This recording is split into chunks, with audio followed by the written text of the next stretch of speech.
그러니까 철학을 한다는 게 도대체 우리 인생을 사는데 무슨 도움이 되지? 이런 질문에 대답하기 위해서 자기가 철학자로서 그 다른 철학자들에게 인정을 받는 데는 실패했지만 어쨌거나 내가 옳다라는 걸 입증하기 위한 꽤 괜찮은 한 가지 방법은 내 철학을 통해서 돈을 버는 걸 보여주면 되는 거 아니냐. 원래 많이 이게 뭐라 해야 되나 좀 글로벌 투자의 대가들에 대해서 좀 관심이 많으세요? 어떻게 보면 이제 그분들은 엄청난 또 스승이기도 할 텐데 당연히 알아야 되는 거 아닌가요? 당연히 알아야 된다. 제가 대단히 관심이 많다기보다는 아니, 공부를 하려면은 잘하는 사람이 어떻게 했는지 정도는 당연히, 그러니까 대가들을 판다라고 하면은 막 시장의 마법사들 이런 데 나오는 막 수십 명 트레이더들 막 그분들 전략 다 분석하고 막 그래야 되는데 네. 제가 그러지는 않고 딱 유명한 몇 분들, 문헌이 많이 남겨져 있는 몇 분들은 당연히 공부해야 되니까 공부하는 정도죠. 그것도 약간 어떤 본인의 투자 철학, 투자의 방향에 맞는 분들의 문헌을 살펴보고 그분들을 따라서 배우는 약간 그렇게 생각을 해도 될까요? 아니요. 아니요. 그러면 다 공부해야 돼요? 돈 버는 게 일단 중요한 거죠. 네. 그러니까 돈 버는 게 중요한 거고 내가 할 수 있는 방식으로 말이 되게 납득이 되느냐가 그 다음으로 중요한 거고. 네. 네. 그래서 사실 뭐 소로스랑 워런 버핏이 뭐 대척점이다라고 생각하시는 분들도 많은데 네. 사실 따져보면은 통하는 얘기가 많거든요. 그래서 그 거인의 어깨라는 책에서 강조를 했던 것도 그냥 뭐 대가들이 투자법을 배워서 익히자 뭐 이게 아니라 네. 그러니까 이 사람들이 무슨 말 어떤 생각으로 주식 투자를 했고 그게 내가 납득이 되느냐, 그러니까 내가 생각하는 어떤 주식이란 무엇이며 주식 투자로 나 같은 한 개인이 돈을 벌 수 있느냐, 네. 이런 질문들에 답을 하는 과정이 우리가 공부를 하는 과정이잖아요. 거기에서 답을 하는 과정에서 버핏한테 배울 수도 있고 소로스한테 배울 수도 있고 뭐 옆집 사는 친구한테 배울 수도 있고 뭐 그런 거죠. 네. 내가 납득이 될 수 있는 분야 그리고 돈 버는 방법에 대해서도 배워봐야 되는 거고 혹시 그 많은 이제 그 거인들이 있는데 네. 그 중에서 네. 홍 대표님한테 네. 가장 많은 영향력을 준 사람 혹은 가장 닮고 싶은 사람 딱 한 사람만 꼽으라면은 뭐 이런 건 쉬운 대답이네. 피터 린치. 피터 린치. 이고 근데 조지 소로스 서운하시겠는데 네? 오늘 책을 앞에 두고. 소로스는 책이 많지가 않아서 예. 그 소로스 한국에 나온 책은 아니다. 의외로 책이 많아요. 의외로 책이 많은데 네. 한국에서 현재 구할 수 있는 책은 몇 개 안 돼서 그 제가 읽어본 책이 이거를 맨 처음에 읽었었고 그 다음에 그 금융의 연금술이라고 그 네. 소로스의 시그니처 같은 그 네. 책이 있고 그 다음에 소로스가 말하는 소로스 뭐 그렇게 세 권을 읽었거든요. 그래서 읽을 수 있는 자료가 그렇게 많지가 않고 또 최근 자료가 많지가 않아서 그래서 뭘 좀 공부하고 싶어도 할 수 있는 자료가 많지 않죠. 좀 연세도 있으신 분이라 예전 자료들이 오히려 더 많은 분이기도 한데 이 소로스 투자 특강 이 책도 사실은 2010년 그렇죠. 그때 네. 처음 미국에서 발간이 됐고 우리나라에서는 이제 다시 재발간이 된. 재발간이 아마 이게 세 번째일 거예요. 오. 네. 그래서 예전에는 무슨 백만장자 뭐였나? 뭐 그런 이름을 조금 바꾸면서. 이름이었고 그 다음에는 또 이기는 패러다임 뭐 그런 제목이었고 그 다음에 이제 소로스 투자 특강 뭐 이런 제목으로 나왔네요. 이번 제목은 소로스 투자 특강. 네. 부제가 인간사를 이해하라. 돈은 그 결과일 뿐. 이 부제는 잘 뽑은 것 같아요. 그래요? 네. 인간사를 이해하라. 네. 돈은 그 결과일 네. 뿐이다. 네, 그 제목에서 조금 아쉬운 점은 그 투자 특강은 아니거든요. 네. 네, 그러니까 이게 소로스의 강연을 모아놓은 책인데, 근데 강연에서 투자 관련된 얘기도 있고 아니면 뭐 소로스가 늘 말하는 열린 사회, 예. 포퍼가 늘 말하는 거죠. 예, 네, 포퍼가 칼포퍼. 말하는 열린 사회에 대해서도 이야기를 많이 하고 민주주의에 대해서도 이야기를 많이 하고 그런 사회적인 얘기를 많이 다루고 있어서 투자 책인가 보다 하고 샀다가 왜 이래라고 실망하시는 분들이 좀 있으셨던 것 같은데 저는 그런 모든 내용이 다 이어진다라고 생각을 하거든요. 그리고 우리 삶에 있어서 정말 중요한 내용이고 그래서 중요한 내용을 다뤘기도 하고 이게 강연을 모은 책이기 때문에 그런 책들이 보통 되게 쉽거든요. 쉽게 잘 써져 있어요. 딱 압축적으로 엑기스만 뽑아놓은 게 그 강연 내용이기 때문에 그래서 저는 되게 좋아하는 책인데 네. 네 그렇습니다. 그러니까 투자뿐만이 아니라 민주주의, 인간사 심리, 사회 구조 음. 여러 가지를 이제 통찰을 하는 네. 그런 내용으로 볼 수 있는데 일단 이 책을 네. 저희 성공예감 별책 부록에 네. 좀 들고 오신 이유, 꼽으신 이유 음, 한마디로 좀 들어볼까요? 처음에 섭외를 하실 때 좀 뭐랄까 좀 되게 중요하지만 사람들이 많이 읽지는 않는 것 같은. 아 네. 많이 중요한데 사람들이 네. 많이 찾아서 보기는 좀 쉽지 않은. 네. 그런 게 좋지 않을까. 네. 라고 생각을 했고 뭐 어차피 다 아는 뭐 현명한 투자자 뭐 월가의 영웅 소개해봤자 뭐 네. 유튜브에 쳐봐도 뭐 수백 개 나올 건데 너무 유명하니까. 네. 네. 네. 근데 소로스 하면은 아는 분들은 아시는데 그렇죠. 또 모르시는 분들 그러니까 아예 이름 자체를 못 들어본 분들도 많으실 테고 그다음에 소로스 하면은 그 옛날에 한국에 위기 있었을 때 그 털어먹고 나간 사람 네, 네. 뭐 IMF 때 그때 바트와 공매도가 소로스였나? 태국 예, 바트화. 예, 그쵸. 바트와 공매도도 했었고 그 전에 그 영국의 파운드와 공매도도 했었고, 영국 파운드화를 공격했던. 네, 뭐 그런 걸로 알려져 있으니까 뭐 이미지가 좋지 않죠. 그래서 저도 이제 네. 서두에 헤지펀드의 전설이냐 글로벌 투기꾼이냐 네. 평가는 엇갈린다고 말씀을 드렸는데 일단 조지 소로스가 누군지에 대해서부터 좀 이야기를 했으면 좋겠어요. 아마 투자를 안 하시는 분들도 뉴스에서 한두 번쯤은 조지 소로스의 이름을 들어보셨을 법해요. 음, 아까 말씀하셨던 영국의 중앙은행하고도 맞서서 음. 싸우기도 했던 분이고 일단 조지 소로스는 어떤 분인지 좀 요약을 좀 부탁드립니다.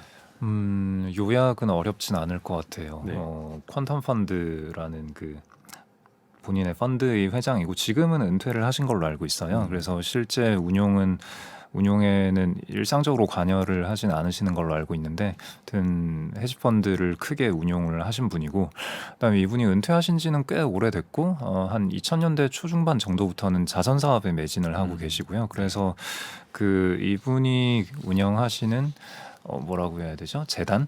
네, 이분이 운영하는 재단이 지금까지 누적으로 기부한 액수가 뭐 본인 말로는 그 전 세계에서 탑이다라고 하더라고요. 그래서 기부를 많이 하시고 특히나 동유럽 쪽의 민주주의 정착 뭐 네. 이런 걸 위해서 좀 많이 애쓰신 분이라고 볼 수 있죠. 1930년생이에요. 그렇죠. 93세. 음. 워런 버핏과 동갑이시고. 그렇죠. 버핏도 30년생. 그렇죠. 네. 뭐 이제 상대적으로 워런 버핏은 지금도 주주총회 직접 참석하고 열심히 활동을 네. 하고 계시는데 조지 소로스는 사실은 투자 쪽보다는 어떻게 보면 이제 기부, 그렇죠. 또 사회 운동 이런 쪽으로 조금 더 신경을 쓰고 계시는. 근데 조지 소로스가 어린 시절에 네. 뭐라고 해야 될까? 14살쯤에 특히 아주 위험한 고비를 넘겼었다. 이렇게 이야기가 시작이 되더라고요. 나치를 피해서 탈출할 네. 때 그거였나요? 네. 네. 헝가리 출신이잖아요. 네, 네. 헝가리 출신이었고 또 거기에서 나치를 피해서 가족들과 함께 네. 예, 어떻게 보면 그 피난이라고 표현해야 네, 되나? 피난이죠. 예, 네. 그러면서 어린 시절에 뭔가 봐왔던 것이 나중에 사회 운동을 하거나 투자를 할 때도 많이 또 접목이 되었다라고 또 표현이 되더라고요. 그 헝가리 오스트리아 그쪽이 원래 한 1900년대 초, 그러니까 나치가 득세하기 이전까지는 일종의 유럽 전체라고 하기는 조금 애매하지만 아무튼 중부 유럽의 중심지이자 뭐 유럽 전체로 보더라도 되게 문화적인 중심지였잖아요. 그때 네. 빈에서 어마어마한 분들이 모여 계셨고 네. 과학 쪽으로든 예술 쪽으로든 그런 게 나치가 득세한 이후에 다들 피난을 가시고 되게 힘들어 하셨으니까 그런 뭐랄까 인류가 지금까지 쌓아온 문화유산들이 이렇게 인류의 스스로 만든 잘못으로 무너지고 인류의 삶이 피폐해지고 이런 거를 눈앞에서 목격을 했으니까 그게 네. 좀 충격이 컸을 거예요. 조지 소로스는 사실 그 재귀성 이론을 빼놓고는 말을 할 수가 없는 분인데 그건 잠시 후에 자세히 한번 들여다보겠습니다. 근데 그 재귀성 이론도 그렇고 이 책에서도 그렇고 또 본인이 투자할 때도 그렇고 상당히 많은 분야가 어떤 철학에서부터 비롯된다. 본인도 그런 이야기를 많이 했고 투자가가 되지 않았으면은 철학가가 철학자. 되었을 것이다. 네. 혹은 어떻게 보면은 철학을 하기 위해서 또 투자로 돈을 또 벌었다. 뭐 이런 표현들도 좀 있고. 맞아요. 그거는 네. 그 주변 사람들이 그렇게 가난하게 하기도 사는 하고. 철학자보다는 네. 투자를 통해서 돈도 벌고 그 돈으로 철학도 연구하고 후원도 하고 그 투자와 철학이 네. 어떤 관계가 있다고 볼 수 있을까요? 저는 사실 투자와 철학을 연관 짓는 걸 그렇게 좋아하진 않. 그러니까 그래요? 뭐랄까 그렇다기보다는 그 투자 철학이라는 단어를 별로 좋아하진 않아요. 투자 철학? 네. 그래요? 네. 되게 어차피 이거 다 돈 벌자고 하는 짓인데 그 철학이라는 이름을 갖다 붙이면 일단 너무 솔직한 거 아닙니까? 그 약간 좀 그냥 돈 벌려고 하는 건데 너무 우아해 보이려고 노력한다 이런 느낌이 살짝 들고요. 근데 이거는 개인적인 취향이고 두 번째는 철학이라는 게 전면에 내세우시면은 그 되게 돈을 벌 수 있는 좋은 기회를 발견하더라도 이건 네. 우리 철학에 이게 아닌데 약간 이런 식으로 뭐랄까 주객전도가 되는 그런 어떤 현상들을 틀에 많이 갇혀버리게 네. 되는. 네. 근데 정말 그런 투자 철학이라고 불리는 것들이 정말 깊은 어떤 철학적인 고민 하에 나온 철학인가 하면은 어떤 투자 스타일, 취향 그런 거를 철학이라고 착각하는 경우가 되게 많거든요. 네네네. 그러니까 뭐 어떤 특정한 포트폴리오의 특성들, 뭐 PER 낮은 것만 산다, 네. 뭐 아니면 나는 배당주를 좋아한다 이런 건 취향이거든요. 이런 건 철학이 아니란 말이에요. 네, 근데 그런 걸 철학이라고 이름 붙여서 얘기를 하시는 분들이 많아서 그러니까 투자 철학이라는 말을 꺼내면은 기본적으로 논의가 되게 꼬여버려요. 그러니까 명확하게 정의되지 않은 용어에 대해서 이야기를 하는 거기 때문에 아무튼 그걸 떠나서 소로스는 원래 철학자가 되고 싶었고 그래서 칼포퍼 수업도 들으러 갔고 네. 본인은 칼포퍼의 제자라고 이제 막 주장을 하는데 칼포퍼는 어쨌거나 본인은 돈과는 별로 상관없는 삶을 살았는데 네. 그 되게 헤지펀드 막 이렇게 하는 사람이 이제 자기 제자라고 막 그러니까 칼포퍼는 이게 약간 좋은 건지 안 좋은 건지. 양가적인 감정을 가지고 있었던 것 같아요. 네네네. 그러니까 되게 좋다고 하기에는 내가 너무 좀 천박해지는 것 같고 저 친구 투기하는 친구 같은데. 네, 약간 이런. 그러니까 저 친구 좀 이상한데 좀 그 약간 같은 결로 묶지 않았으면 좋겠는데 이런 느낌도 있었던 반면에 그래도 되게 돈 많은 사람이 자기를 스승으로 추켜 세워 주니까 별로 나쁘지는 않았던 것 같기도 하고 아무튼 소로스는 철학자가 되고 싶었는데 그래서 철학 논문도 쓰고 했는데 학계에서는 인정을 받지 못했고 본인도 스스로도 막 논문을 쓰다가 대체 뭔 소리지 이러면서 그냥 자기도 이해가 안 되고 뭐 그랬다고 합니다. 그래서 그것보다는 그 딱 방금 말씀하신 질문에 대답을 하기 위한 게 소로스의 인생 여정이었다라고 볼 수 있을 것 같아요. 철학을 하는 게 돈 버는데 그러니까 철학을 한다는 게 도대체 우리 인생을 사는데 무슨 도움이 되지? 이런 질문에 대답하기 위해서 자기가 철학자로서 그 다른 철학자들에게 인정을 받는 데는 실패했지만 어쨌거나 내가 옳다라는 걸 입증하기 위한 꽤 괜찮은 한 가지 방법은 내 철학을 통해서 돈을 버는 걸 보여주면 되는 거 아니냐. 아하. 네, 그래서 실제로 그 본인의 어떤 가치관을 기준으로 돈을 많이 벌어서 잘 되지 않았냐? 그러니까 내가 옳았다는 거 아니냐? 뭐 이렇게 얘기하시려는 거 아닌가? 그래서 그 지금 은퇴를 하시고 자선 사업에 집중하시고 이러는 것도 금융 투자 쪽에서 나를 입증하는 거는 다 했다. 나에게 중요한 거는 다른 쪽에 있다. 뭐 이렇게 생각하시는 거 아닌가 싶네요. 본인의 철학을 입증하기 위해서 투자를 했고 본인의 철학을 또 본인이 엄청난 부를 쌓으면서 또 입증을 한 게 됐고 그 몇 안 되는 사람이기도 합니다. 근데 우리가 이제 투자 하면 사실은 이제 가치 투자의 대명사 뭐 워런 버핏하고 이제 많이 비교를 하게 됐는데 사실 조지 소로스를 워런 버핏하고 비교하기에는 스타일도 그렇고 투자 방식도 그렇고 살아온 길도 그렇고 너무 다르잖아요. 어떻게 다르고 혹시나 비슷한 점이 있을지 찾아볼까요? 예, 저는 그렇게 다르지 않다고 생각하는데 그렇게 일단 다르지 않다? 다르죠. 일단 하고 있는 업이 소로스는 헤지펀드 업을 했고 네. 현재도 하고는 있고 그 다음에 워런 버핏은 펀드 업을 예전에 했었지만 1969년에 이미 은퇴를 했고 1965년부터 그 버크셔 해서웨이라는 회사의 회장 및 대표이사라고 해야 되나? 아무튼 회장이자 경영자로 재직을 하고 있고 그러니까 펀드가 아니라 회사의 자금으로 투자를 하고 그렇죠. 투자자들은 자기 회사의 주주가 되도록 그렇죠. 하는 거죠. 예, 그런 구조로 하고 있는 거고 실제로 하는 일은 뭐 당연히 투자 운용이기는 한데 어쨌거나 자기 회사라는 형태로 그러니까 고객이 없는 거죠. 버핏에게는 고객이 없고 고객이 없고 대신에 주주가 있는 주주가 있는 거죠. 예, 버핏은 파트너라고 부르는 그 주주들이 있는 거고 소로스는 그냥 전형적인 펀드 매니저였던 거고 헤지 펀드로 돈 많이 버셔서 이제 자기 하고 싶은 거 하고 계시는. 네. 그래서 일단은 그 커리어가 다르고 그 다음에 결정적으로 다른 건 그 어떤 이미지죠. 그러니까 버핏은 누구와 파이팅하는 걸 되게 싫어하고 그래서 행동주의도 싫어해요. 사실 보면. 그래서 행동주의도 그 버핏의 스승인 그레이엄이 1세대 행동주의 투자자고 버핏도 초창기에 행동주의를 많이 했었고 버크셔라는 회사 자체도 일종의 행동주의로 먹은 회사고. 그렇죠. 인수하게 된. 네.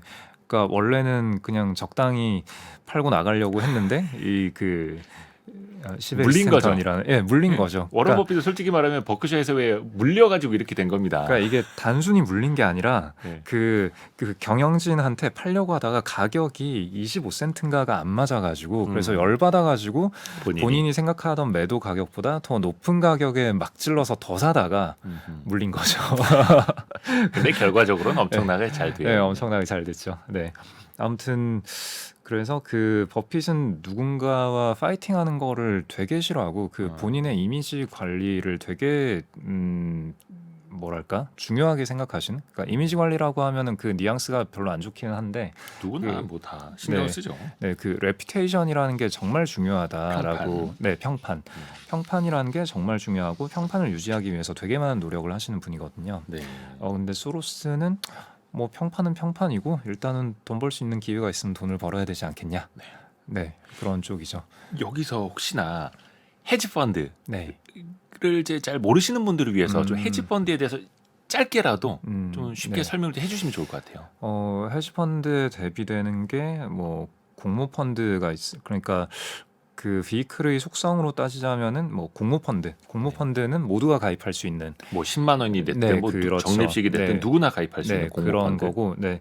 공모펀드의 반대로 사모펀드라는 관점으로 보자면은 특정 소수의 자금들만 모아서 비밀리에 운용을 하는, 비밀리까지는 아니고 아무튼 좀 공개하지 비공개적으로 않고. 네, 그렇게 운용을 하는 거라고 볼 수 있고요. 그 다음에 운용하는 전략 방식에 있어서는 공모펀드는 전략이 그렇게 다양하지가 않거든요. 상장된 주식을 뭐 그냥 롱 포지션 사는 게 롱 포지션이고 파는 숏 포지션은 공매도를 하는 건데 공모펀드에서 공매도를 하는 경우도 이제는 많이 생겼어요. 한국에서도 많이 생겼는데 헤지펀드는 그것보다는 훨씬 더 다양한 전략들, 뭐 에셋의 담을 수 있는 에셋의 종류에도 제한이 자산의 없고, 종류. 네, 숏 포지션을 취하는 거에도 제한이 없고, 엄밀히는 제한이 있긴 한데 아무튼 뭐 채권이든 주식이든 금이든 뭐 여러 가지를 다 할 수 있고 부동산도 살 수 있고 네, 그런 걸 가지고 파생 계약을 맺을 수도 있고 굉장히 다양한 형태로 운용을 할 수 있는 네, 그런 상품이라고 보면 됩니다. 그래서 굉장히 위험이 크기 때문에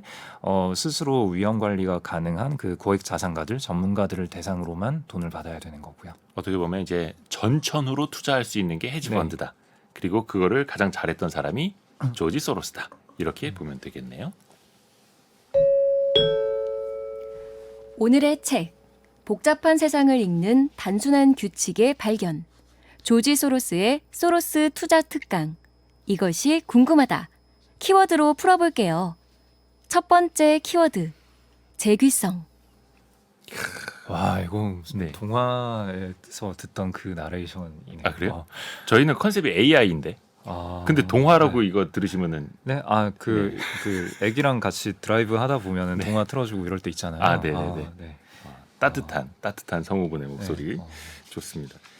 재귀성 이론인데 사실 이거 너무 단어를 어렵게 만든 것 같아요.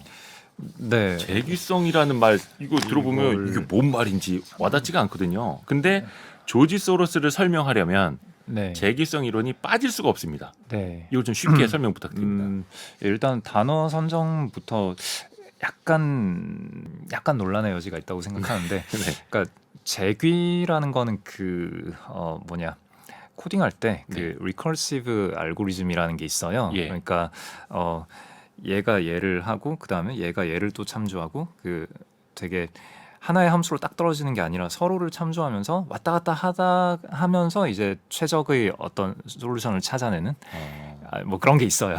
서로가 서로에게 막 영향을 주고 왔다 갔다 맞아요, 하고. 맞아요. 예. 예, 그런 게 있어요. 그래서 재귀성이랑도 비슷한 거긴 한데 그 재귀성의 그 영문 단어는 그 reflexivity, 예. 그러니까 그 뭔가를 반영하는 reflex, 네, 그런 뜻이거든요. 그래서 반영성이라고 해야 좀 더 적절한 번역이지 않을까 싶은데 반영성. 네, 근데 그 단어는 아무도 안 쓰는 단어이기 때문에 그러니까 아니 재기성이라는 표현 이거 어려워요. 근데 그냥 네. 서로 잦은 반영, 계속되는 반영, 네, 반영성, 서로가 서로를 참조한다 그렇게 이해를 해주시면 될 것 같아요. reflexivity. 예, 그래서 이 처음에 이 단어를 만드셨던 그 번역하신 분도 고민을 엄청 많이 하셨을 것 같아요.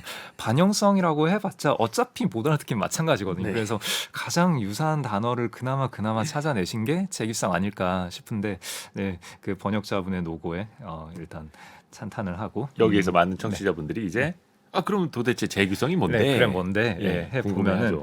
재규성 앞에 일단 재규성이란 단어가 되게 유명하긴 한데 그 앞에 오류성이라는 게 있어요. 오류. 그러니까 그 수로스는 항상 오류성과 재규성 두 가지를 얘기하거든요.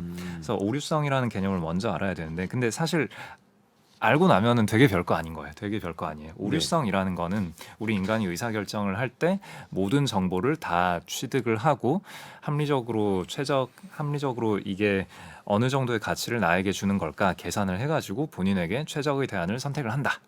뭐 요게 그 정통 경제학에서 이야기하는 그 합리적 인간을 네. 가정한 상태에서의 의사결정인 거잖아요. 네. 근데 딱 봐도 인간은 그렇지 합리적일 것이다. 네. 라는 가정. 예, 모든 정보를 득할 수 있고 그 정보를 가지고 합리적으로 가공을 해서 합리적인 의사결정을 할 수 있을 것이다. 네, 그 가정. 근데 그렇지 않잖아요. 그쵸. 우리 예. 누가 그렇게 해요? 안 되죠. 네, 그래서 그런 걸 바탕으로 만들어진 경제 이론은 현실을 잘 설명하지 못한다. 그래서 일단은 인간이 그러면 이제 어떤 이론으로 이 합리적 인간이라는 가설을 대체를 해야 되느냐? 일단 첫 번째는 오류성. 사람들은 그 정보가 되게 제한적이다. 예. 본인 눈앞에 있는 얼마 안 되는 정보들을 그냥 취득을 할 뿐이고, 근데 문제는 그걸 가지고 어떻게든 뭔가 의사결정을 내려야만 하잖아요. 네. 그럼 우리가 오늘 점심 뭐 먹으러 갈래? 라고 얘기를 했을 때 지금 우리가 할 수 있는 모든 대안 중에서 가장 나에게 만족도가 높은 대안을 뭐 거리와 가격과 뭐 어제의 나의 영양 상태와 뭐 그런 걸 다 고려해서 결정하는 그런 게 아니잖아요. 그렇죠. 그냥 배고픈데 오늘 땡기는 거 가잖아요. 근데 네. 대충 근처에 있는 거, 네. 네, 다음 일정에 영향 없는 거 대충 그런 식으로 하잖아요. 그러니까 그 오류성이라는 거는 그 인간이 일단 제한적인 정보를 득해서 의사결정을 하는데, 여기에는 그게 진실을 잘 반영하지 못하는 좀 편향된 편향된 쪽으로 내가 이걸 받아들일 때가 많다라는 거죠. 그러니까 지금 만약에 나에게 내 영양 상태와 모든 걸 고려했을 때 나에게 최적은 돈가스인데 네. 그냥 지나가다가 햄버거 광고가 스쳐 지나갔다는, 내가 기억하지도 못하는 어떤 이유로 햄버거 먹으러 갈까? 햄버거 땡기네? 뭐 이렇게 될 수도 있다는 거죠. 네. 네. 그래서 이게 오류성이고, 거기에 더해서 재기성이라는 거는 우리가 의사결정을 할 때 옆에 사람이 햄버거? 이러면은 갑자기 나 햄버거가 땡기게 되고, 그러니까 일단 첫 번째는 그 다른 사람의 의사결정에 내가 영향을 받게 되고, 그 다음에 이 다른 사람 또한 내 의사결정에 영향을 받아서 그럼 나도 햄버거 땡기는데? 라고 내가 말을 뱉어버리면은 처음에 그 햄버거 어때? 라고 했던 사람이 긴가민가 했는데 네. 내가 땡겨 하니까 확실해지는 네. 뭐 이렇게 서로 영향을 주는 거죠. 혹은 근데 그 영향이 반대 방향일 수도 있는 거예요. 이게 피드백이라는 또 되게 중요한 개념인데, 햄버거 땡겨? 이러면 나도 땡기는데 가자. 이게 포지티브 피드백, 긍정적 피드백인 피드백. 거고요. 근데 저 사람이 햄버거 땡긴다고 하니까 왠지 나는 안 가고 싶어. 이런 게 이제 부정적 피드백, 네거티브 피드백이라고 부르는 건데, 이렇게 서로 간에 계속 피드백을 주게 돼요. 근데 이게 의사결정을 하는 우리 사이에서만 영향을 미치는 게 아니라 실제 그 펀더멘탈, 그 대상, 여기에도 영향을 미치는데, 그러니까 이 햄버거집이 내놓는 햄버거의 퀄리티는 어제나 오늘이나 변함이 없는데, 네. 갑자기 지나가다가 오늘 우리가 어떤 강당에서 모여 있었는데 그냥 누가 햄버거 땡겨라고 했을 때 나도 땡기네 이렇게 한 50명이 동시에 햄버거가 땡기게 됐다. 그래서 이 햄버거 가게에 우르르 찾아갔다.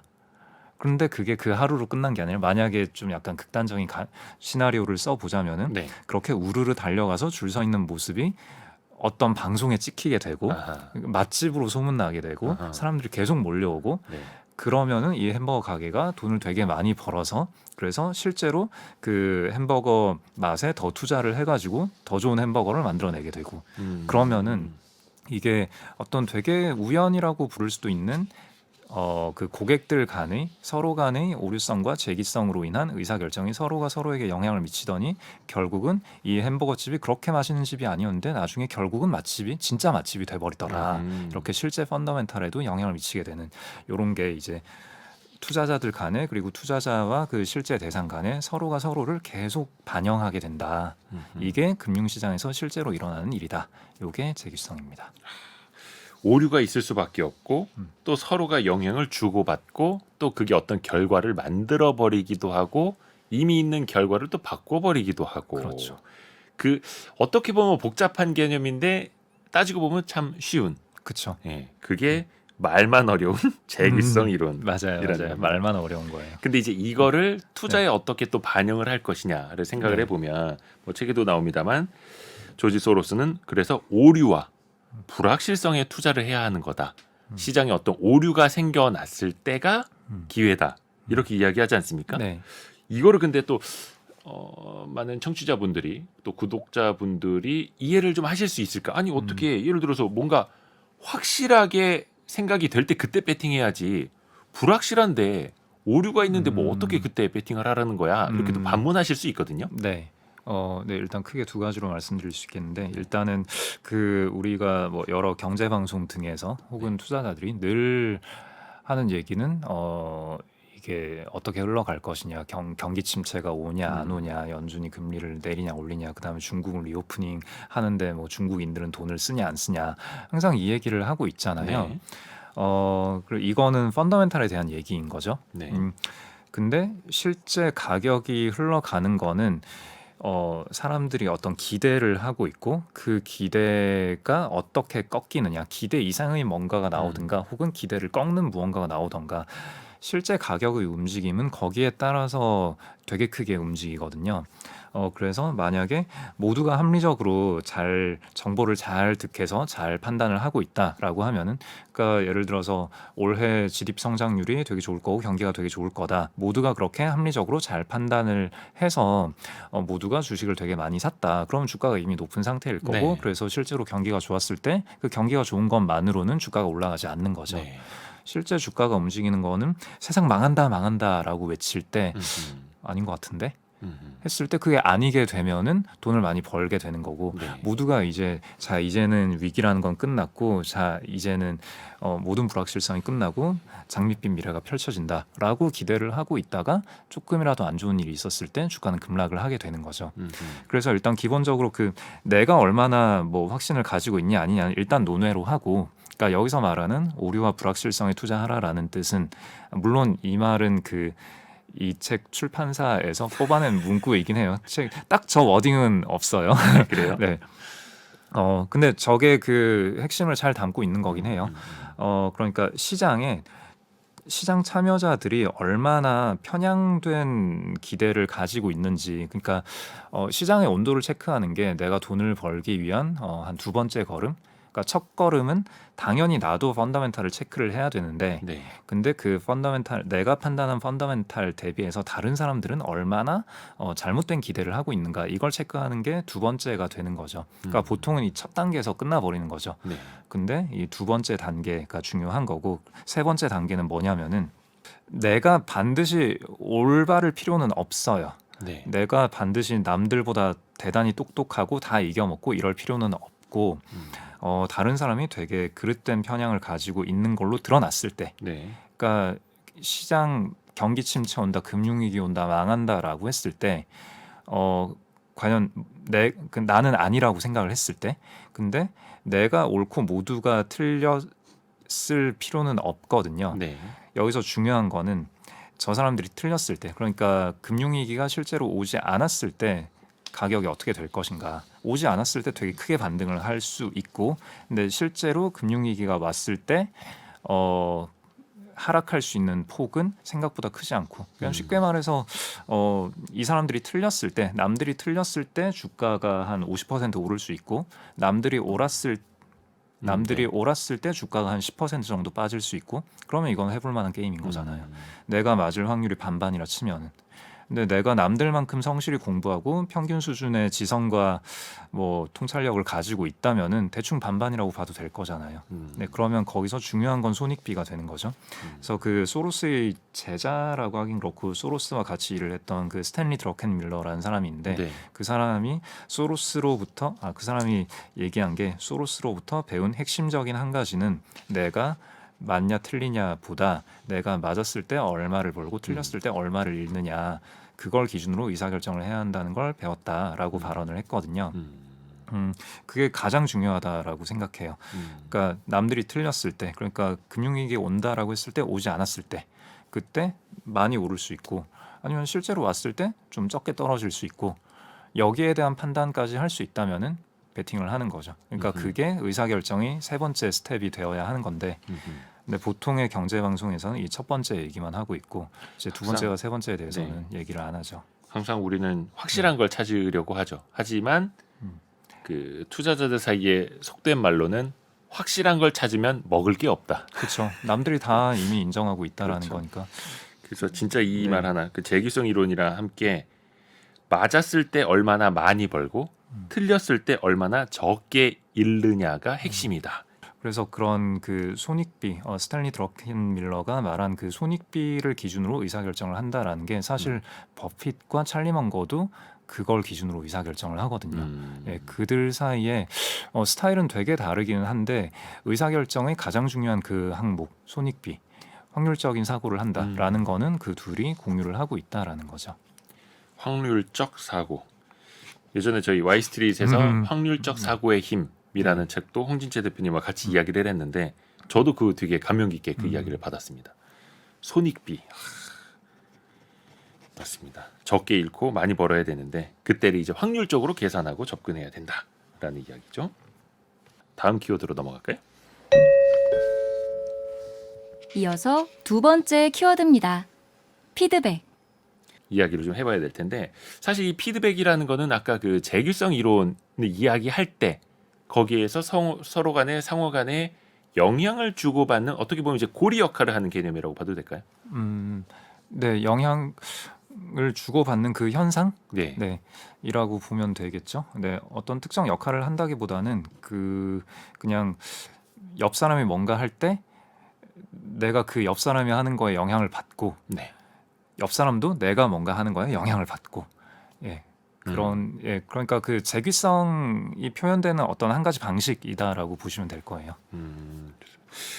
그것도 있습니다. 아까도 잠깐 이야기를 해주셨습니다만 사람들의 긍정적 피드백이 많아지면 그게 어느 순간에 또 가격에 반영이 막 될 테고 부정적으로 이루어지면 우리가 흔히 이제 뭐 나라가 망한다, 세상이 망한다, 뭐 불황이 온다, 침체가 온다 이런 것처럼 또 그 역시 반영이 될 테고. 아니요.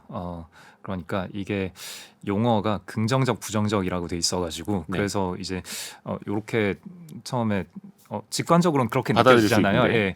근데 그렇다기보다는 같이 가는 게 긍정적 피드백이고 반대로 가는 게 부정적 피드백이에요. 일단 방향에 따라서. 네, 그래서 부정적 피드백이 좋은 거예요. 네. 어떤 쏠림이라고 생각하시면 돼요. 쏠림에서 벗어나고 네, 독자적인 의사결정을 한다라는 게 네거티브 피드백인 거고요. 네, 그냥 옆 사람이 뭐 하는 거에 하고 따라가는 거 그게 긍정적 피드백, 파지티브 피드백이라고 보시면 돼요. 그러니까 긍정적 피드백이 쏠림 현상을 만들 수 있고 쏠림 현상 이꼴 긍정적 피드백이죠. 네. 그렇죠. 말씀하신 게 맞아요. 왜 이렇게 헷갈리게 말씀하세요? 네, 예, 파지티브 피드백이 쏠림 현상을 만들 수 있죠. 네, 네, 맞습니다. 근데 이제 중요한 건 그거 같아요. 긍정적인 피드백에서 부정적인 피드백으로 전환되는 시점, 혹은 부정적에서 긍정적으로 전환되는 시점, 혹은 더 구체적으로 말하자면 시장의 어떤 쏠림 현상이 완화되는 시점, 혹은 소외됐던 현상이 또 완화되는 시점. 사실은 그거를 찾아야 아까도 이야기를 했던 손익비가 커지는 건 아닙니까? 아니에요. 아니에요. 그러니까 그 시점을 맞추는 건 의미가 없어요. 시점을 맞추는 못 건 의미가 맞춰요. 없다. 예, 그러니까 시장에 쏠림 현상이 있다라는 것 자체가 중요한 거예요. 그러니까 소로스의 개념에서 불균형이라는 단어가 많이 등장을 많이 하는데, 나오죠. 그러니까 균형 상태 라는 거는 모두가 합리적으로 판단을 하고, 그러니까 부정적 피드백이라는 건 이런 거예요. 이게 대충 한 10,000원이면 적정할 것 같은데 누가 12,000원에 살려고 한다. 네. 그러면은 모두가 합리적으로 판단을 하고 있다면은, 그럼 12,000원에 살려는 누군가가 나타나면 내가 팔게. 근데 딴 사람이 또 와서 나도 팔게라고 하면서 가격이 떨어지겠죠. 네. 그러니까 12,000원에 실제 거래가 체결되진 않고 뭐 11,000원, 1,500원 이런 식으로 다시 균형점으로 돌아오겠죠. 그리고 누군가가 뭐 8,000원의 주식을 팔려고 한다. 그러면은 그럼 살려는 사람들이 또 되게 많을 거잖아요. 8,000원 너무 싼데? 라고 하면서 사고 해가지고 실제 체결은 8,000원이 아니라 뭐 9,000원, 9,500원 이렇게 되는 거죠. 그러니까 사람들이 합리적인 사고를 하면서 누군가가 좀 이상한 의사결정을 할 때 그거를 되돌리는, 원복시키는 반대 방향으로 의사결정을 많이 해주는 상황을 균형 상태라고 얘기를 하고요. 네. 이 상태는 네거티브 피드백이 많이 작동을 하고 있으면은 균형 지점에 머무를 수 있게 되는 거죠. 아하, 부정적 피드백이 많을 때 오히려 균형을 네. 찾을 수 있다. 네, 누군가가 이상한 짓 하려고 하면 그거 아니야라고 하는 거죠. 예. 근데 긍정적 피드백은 누군가 이상한 짓을 할 때 그런가? 이러면서 나도 따라가는. 그러니까 술자리에서 누가 이상한 짓 할 때 같이 흥청망청 하는 게 긍정적 피드백이고, 술자리에서 누가 이상한 짓 할 때 적당히 해라라고 말려주는 거, 이게 부정적 피드백이에요. 네. 쏠림 현상. 네, 그러니까 균형 상태라는 거는 부정적 피드백이 잘 작동해가지고 그냥 건강한 상태로 가격을 잘 유지를 시켜주는 거. 네, 이게 좋은 상태고요. 이게 균형 상태라는 거고, 여기에서는 다시 말해서 먹을 게 별로 없는 거예요. 없는데 불균형 상태, 어떤 이유로건 좀 원래는 한 10,000원 정도여야 되는데 20,000원에서 막 왔다 갔다 하고 있다.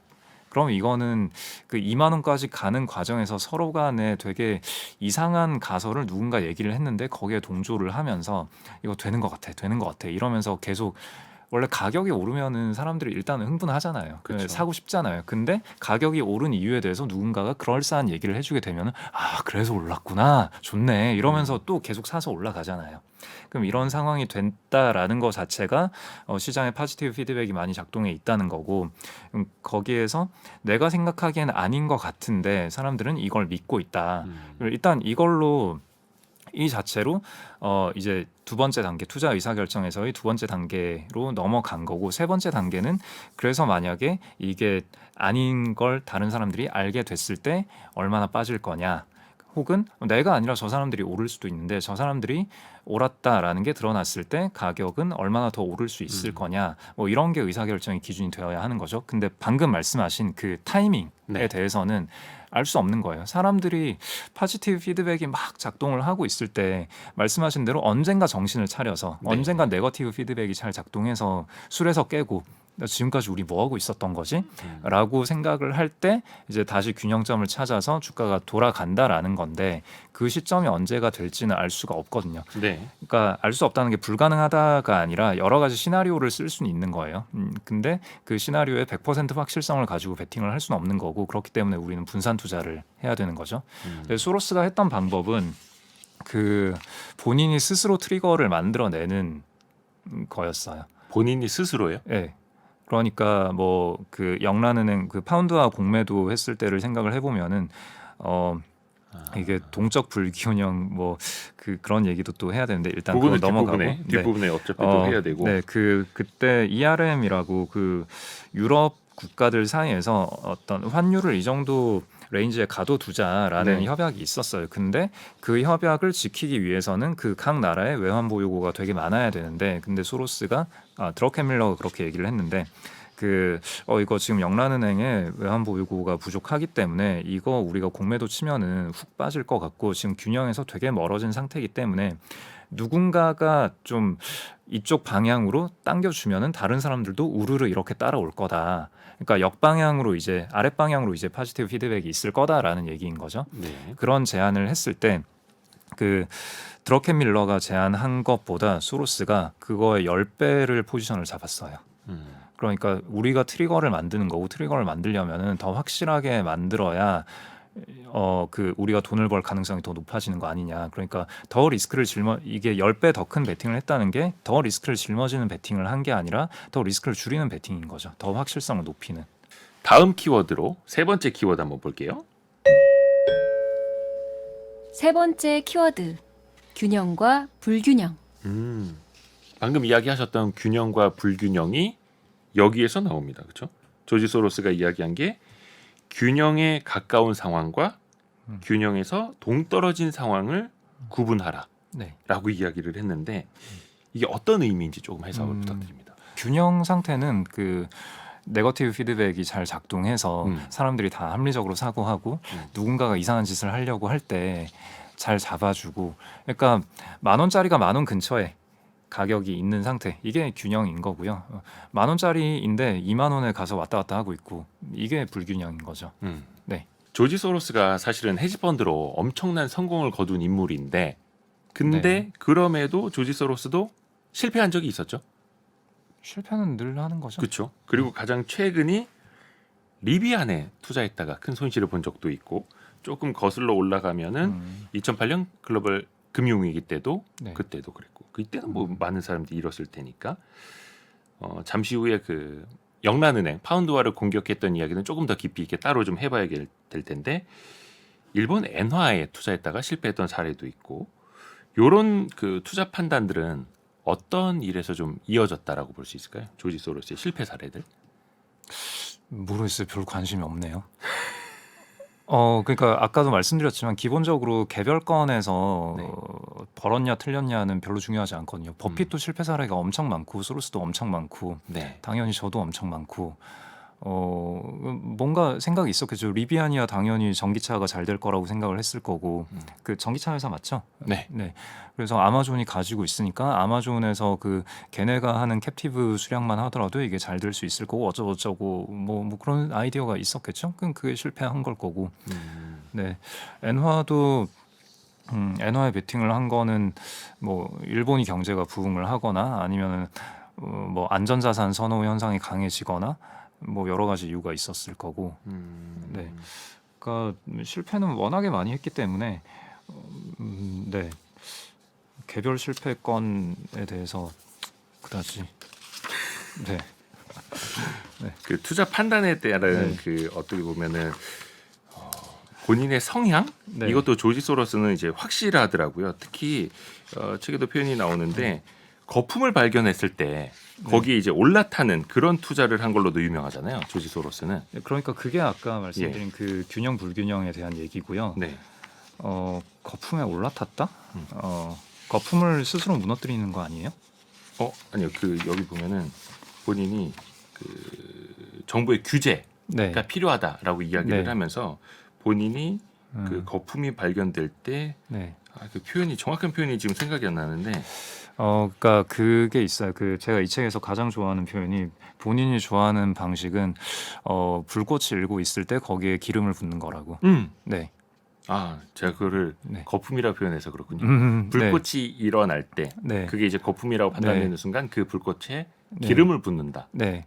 투자. 네, 그러니까 그게 아까 말씀드린 그 거품에 올라탄다라기보다는 그 불균형이 있을 때 그 불균형을 깨는 쪽으로 자기가 베팅을 하는 거죠. 혹은 그러니까 자기가 생각하기에 균형점이 2만 원인데 지금 10,000원 언저리에서 이 가격이 놀고 있다. 근데 가격이 꿈틀꿈틀 이제 1,500원 막 이렇게 올라가려고 한다. 네. 그럼 거기에서 자기가 확 매수를 해버리면은 그러면은 기관 투자자 매수가 대량으로 찍힐 거고 주가가 올라갈 거고 이 올라가는 걸 보면서 따라붙을 투자자가 되게 많다는 거죠. 네. 근데 그러니까 이게 뭐 이렇게 얘기하면 뭐 시세 조작 막 이런 게 되는 건데 네. 그것보다는 훨씬 더 정교하게 합법적인 방법으로 했을 거고 그런 게 이제 그 반대 방향으로도 마찬가지인 거죠. 윗방향이든 아랫방향이든 그러니까 본인이 생각하는 어떤 균형점이 있는 거고 근데 불균형 상태로 한참 가 있는데 거기서 균형을 향해서 갈지도 모르는 애매한 움직임이 있을 때 자기가 대량으로 포지션을 잡아주면은 본인의 포지션을 보고 다른 사람들이 파지티브 피드백으로 대응을 할 거냐, 네거티브 피드백으로 작동을 할 거냐 이게 중요한데 파지티브 피드백 그러니까 내가 잡은 포지션대로 다른 투자자도 따라올 것 같다라는 생각이 들면은 되게 강력하게 그 포지션을 잡아서 시장에 영향을 미쳐버리는 거죠. 그러니까 그렇게 아까 타이밍 얘기를 하다가 이 얘기까지 왔는데 그러니까 타이밍을 예측하려고 하는 거는 의미가 없어요. 근데 소로스가 타이밍을 잘 맞춘 이유는 스스로 그 타이밍을 만들어냈기 때문인 거죠. 그러니까 그거는 뭐 저도 마찬가지고 일반적인 투자자가 쓸 수 없는 방법이죠. 최소한 수천억 언저리의 자금이 있어야 되는 건데. 그 책에도 나오는데 거품이 형성되는 모습을 발견하면 즉시 자산을 사들여서 불난 곳에 기름을 붓습니다. 이것은 이상한 행동이 아닙니다. 그러므로 거품이 너무 커질 위험이 있으면 규제 당국은 시장에 대응해야 합니다. 네. 라고 본인은 그렇게 투자를 하고 돈을 벌면서 규제가 필요하다고 이야기를 하고 거품은 가장 극적이며 효율적 시장 가설을 가장 직접적으로 반박합니다. 그렇죠? 따라서 특별히 관심을 기울일 만합니다라고 이야기를 했는데 앞에서도 이야기를 하는 것처럼 인간은 오류에 빠질 수 있고 완전한 정보를 가지고 옳은 판단만 하는 것이 아니기 때문에 또 이런 표현들도 하는 것 같습니다. 그래서 시장은 효율적이지 않다라는 것도 엄청나게 강조를 하죠. 조지 소로스가. 네, 그러니까 시장이 효율적이다라는 게 저희가 서두에 얘기한 그 사람들이 모든 정보를 다 취하고 있고 합리적으로 이 정보를 가공해서 본인에게 최적의 의사결정을 한다.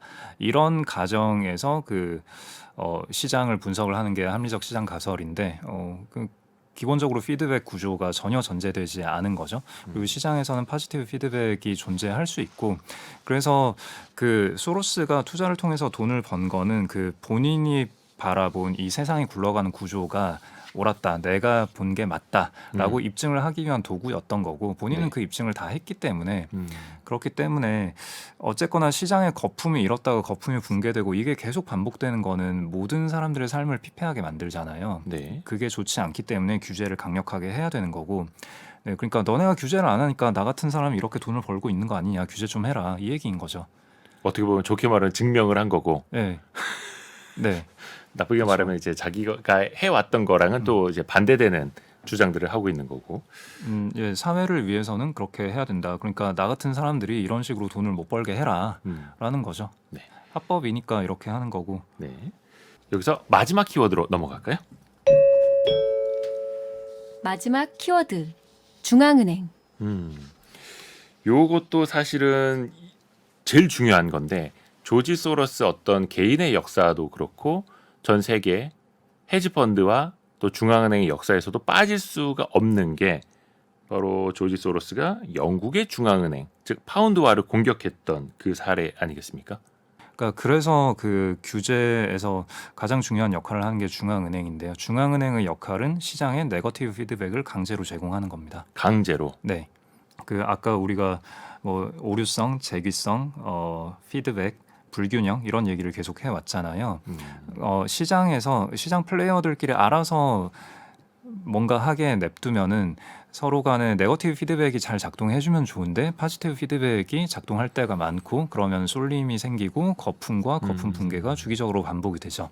그럼 여기에서 누군가가 어떤 권한을 가지고 시장에 강제로 네거티브 피드백을 부여해줄 필요가 있어요. 균형을 맞추기 위해서. 네, 그래서 시장이 너무 거품이 형성돼 있을 것 같을 때는 거품을 인위적으로 꺼트려주고 시장이 너무 우울해하고 막 당황에 빠져 있고 불안해하고 있고 그러면은 괜찮다 진정해라라고 위쪽으로 또 올려주고 그러니까 균형에서 위쪽으로 갈 때 아래쪽으로 눌러주고 균형에서 아래쪽으로 갈 때 위쪽으로 눌러주고 그래서 시장의 네거티브 피드백을 강제로 제공하는 기관이 중앙은행 인 거거든요. 네. 네, 그래서 이 개념을 이해를 해야 지금 현재 연준이 하는 그 모든 의사결정과 발언들에 대해서 제대로 이해를 할 수 있어요. 네, 그게 아니면은 굉장히 이상한 해석을 많이 하게 되거든요. 그렇죠. 시장에 거품이 생기거나 혹은 또 경기가 이제 침체가 되거나 그럴 때 반대 방향으로 균형을 잡아주는 역할이 사실은 중앙은행에 있는 건데 이것도 어떻게 보면 투자자들 입장에서는 수능을 해야 되는 포인트로 생각을 해야 아니요, 돼요. 수능하고 말고가 중요한 게 아니고, 예. 그러니까 수능이라는 개념이 나오는 이유는 중앙은행을 어떤 뭐랄까 그 어떤 권한 그 횡포를 하는 막 그런 기구라고 생각하는데 네. 그게 아니라 그러니까 자, 첫 번째 사람들이 잘못된 인식은 그 중앙은행 경기를 부양시키는 기구다라고 생각을 해요. 그러니까 그런 기대를 하죠. 인플레이션 어느 정도 안정이 되면은 금리를 낮출 거다라는 기대를 했다가 무너지고 하는데 그 네. 기대감이 계속 무너지는 이유가 중앙은행은 마냥 경기를 부양시키기만 하는 기구가 아니에요. 버블이 있으면 눌러주는 역할도 하는 게 중앙은행의 역할이다라는 거고요. 네. 그래서 그런 기대를 함부로 하면 안 되고 그다음에 중앙은행에 대한 가장 단순한 개념으로 이해를 하자면은 중앙은행은 소방수라고 생각하면 돼요. 네. 소방수 불 났으면 불 끄러 가는 거잖아요. 네. 근데 불 났을 때 소방수가 불 끄러 가는데 거기에 무슨 수능을 하냐 대응을 하냐 뭐 이런 개념이 어떻게 있을 수 있어요. 불이 났으면 불을 끄는 거고 불이 안 났으면은 그냥 잘 굴러가고 있나 관리 감독하는 거고 그게 중앙은행이 하는 역할이에요. 오늘의 심쿵 한방. 소로스 투자 특강을 관통하는 핵심 구절. 한 방에 정리합니다. 열린 사회는 목적을 위한 수단으로서나 목적 자체로서나 더 바람직한 사회조직 형태입니다. 중국은 세계 국가들에 인정받으려면 더 열린 사회가 되어야 하고 세계를 이끄는 나라로 올라서면서 중국은 다른 나라의 의견에도 더 관심을 기울여야 합니다. 이 구절을 이 책의 핵심 구절로 선택하신 이유는 뭘까요? 결국은 이게 세상 돌아가는 거에 대한 얘기이고 네.